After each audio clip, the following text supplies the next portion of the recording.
Uh, Big ball, fat, making my end. Fucking big killer, hot.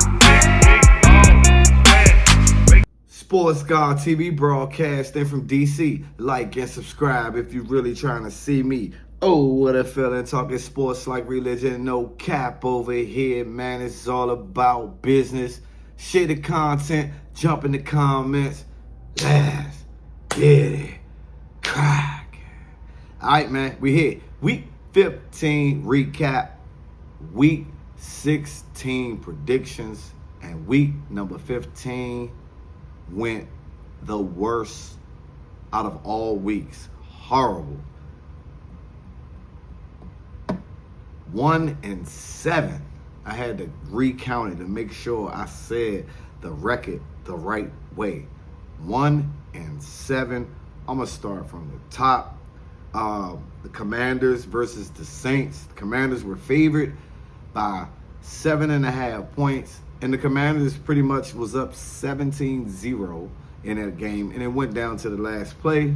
I obviously said I was going to take that spread. Commanders won the game 20-19, so if you chose money line, you were a winner. The Dolphins versus the Texans. The Texans were favored -3. I did say take the Texans. The only game that I picked right this week, ladies and gentlemen. And the Texans won the game 20-18. 20-12. Then there was the Colts and the Broncos. I picked the Colts plus the points, the 4.5.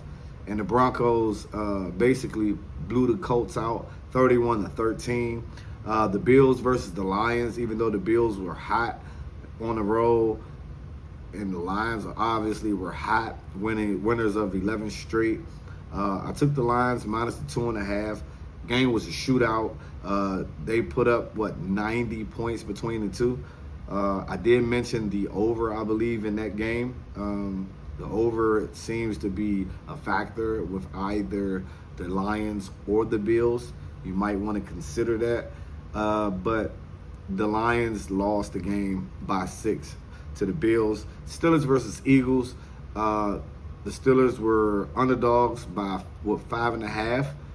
I took the Steelers plus the 5.5, and Philly basically beat them by 14, 27-13. The Bucks and the Chargers. Chargers were at home and were favored by 3. I said take the Chargers, and the Buccaneers blew the doors off of the Chargers 40-17. And then the last game, the late night game, was the Packers versus the Seahawks. Seahawks hadn't been playing well at home, but for some reason, I still thought that the Seahawks would play this game tough, and I took them plus the 2.5, and the Packers blew the doors off of them 30-13. A 1-7 week for the picks, right? Week number 16 features on tomorrow night, Thursday night. You got the 9-5 Denver Broncos, 4-3 on the road, versus the 8-6 Chargers, 4-3 at the crib. The Chargers are favored by 3. Do I expect the Chargers to bounce back?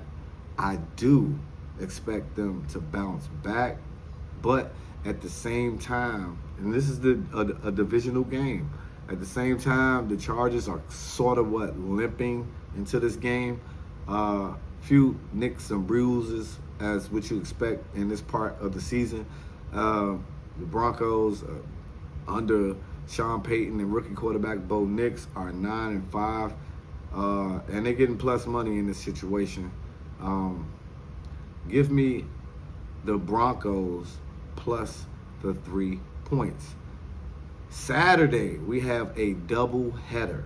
We have the Texans versus the Chiefs on NBC at 1, and then we have the Steelers and Ravens at 4:30 on Fox.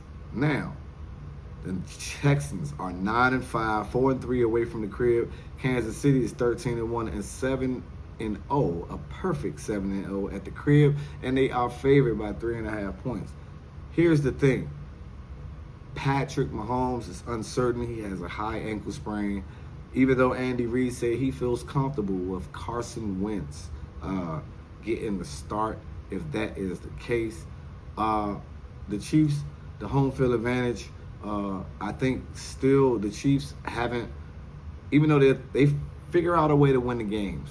They're 13-1 for a reason. They play a lot of close games, a lot of tight games. They haven't even scored over 30 points all season long, but yet and still they are 13-1.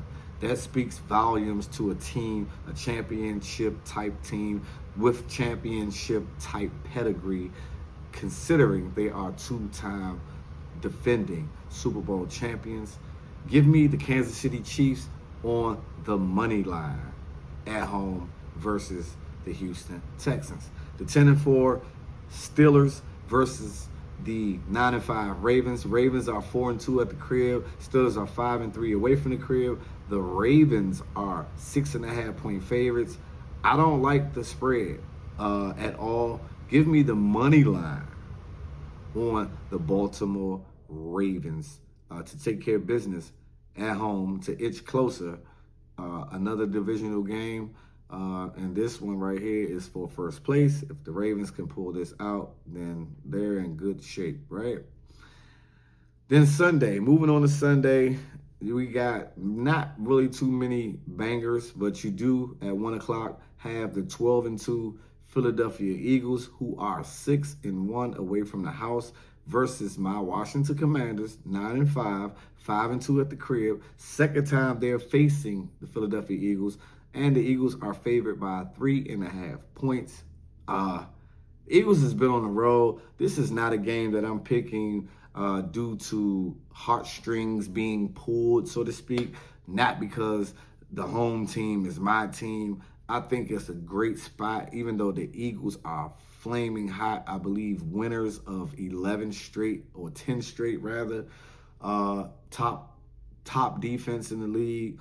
Offense is at the top of the league. I think the new wrinkles that the Commanders have as far as Marshawn Lattimore being at the starting cornerback, I'm interested to see if he follows A.J. Brown around the field, or time and time do they switch him on A.J. and him on Devontae Smith. I expect them to go full throttle with A.J. Brown. He didn't even get tested last week versus the Saints. They didn't even throw his way out of 53 total plays. Give me the Commanders plus the 3.5 points. Total is sitting at 45.5. That might also be something to look into. I know it went under the first game. I believe it went under. I would have to do the research on that total. I believe it did go slightly under.